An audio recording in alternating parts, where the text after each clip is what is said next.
Assalamualaikum warahmatullahi wabarakatuh.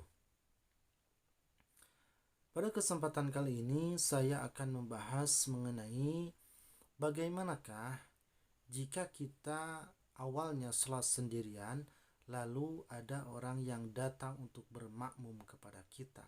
Bagaimanakah hukumnya? Sahkah sholatnya atau sahkah berjamaahnya? Karena memang dari awal kita berniat sholat sendirian. Sedangkan setelah itu ada orang yang datang kepada kita dan bermakmum ke kita. Maka jawabannya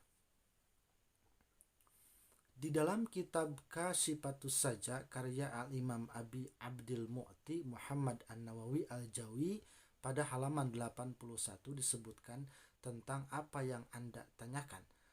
Penulis kitab ini menyebutkan bahwa hanya ada 4 jenis sholat yang imamnya wajib berniat sebagai imam sejak awal sholat.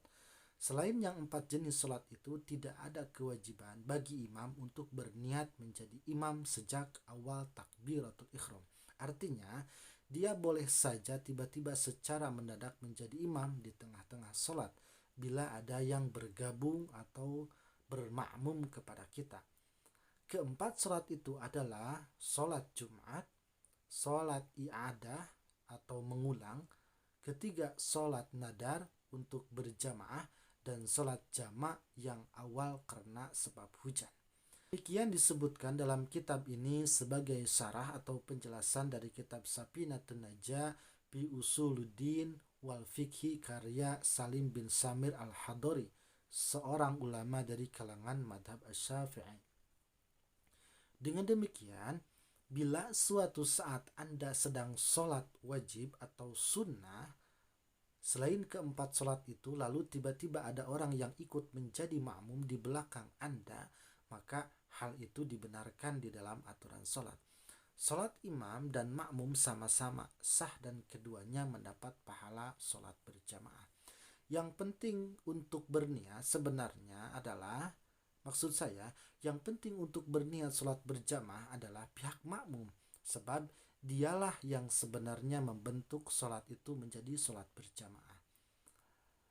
Pembahasan selanjutnya kita akan membahas mengenai tata cara menepuk pundak apabila kita hendak bermakmum, hendak mengikuti sholat seseorang yang sholat sendirian, maksud saya.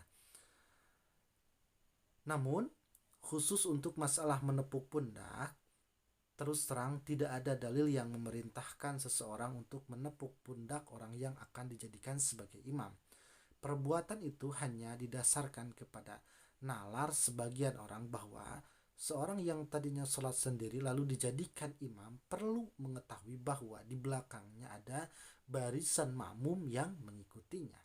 Sehingga diharapkan agar si imam ini menyesuaikan diri dalam bacaan dan gerakan sholatnya. Misalnya pada sholat jahriyah, di mana seharusnya imam mengeraskan bacaan, maka dengan memberi tanda dengan menepuk pundaknya, dia akan mengeraskan bacaan Al-Fatihah dan ayat Al-Quran, dan para makmum pun bisa mengamini. Tapi sebenarnya secara tidak langsung seseorang yang sholat sendiri lalu dijadikan imam tidak perlu ditepuk pundaknya, karena pastilah dengan sendirinya akan mengetahui bahwa di belakangnya ada makmum. Menepuk pundak itu bukan hal yang disepakati oleh semua orang, sehingga salah-salah bisa melahirkan salah tafsir dari si imam. Tidak tertutup kemungkinan orang itu tidak tahu isyarat tepuk pundak ini, sehingga dia menganggap tepukan itu justru gangguan atau peringatan bahaya, lalu dia menyingkir atau malah membatalkan sholatnya. Atau yang paling parah adalah dia balas menepuk kepada makmum. Tentu saja itu sangat parah ya, dan dapat membatalkan sholatnya. Untuk jawabannya saya cukupkan sekian, mudah-mudahan bisa bermanfaat. Wassalamualaikum warahmatullahi wabarakatuh.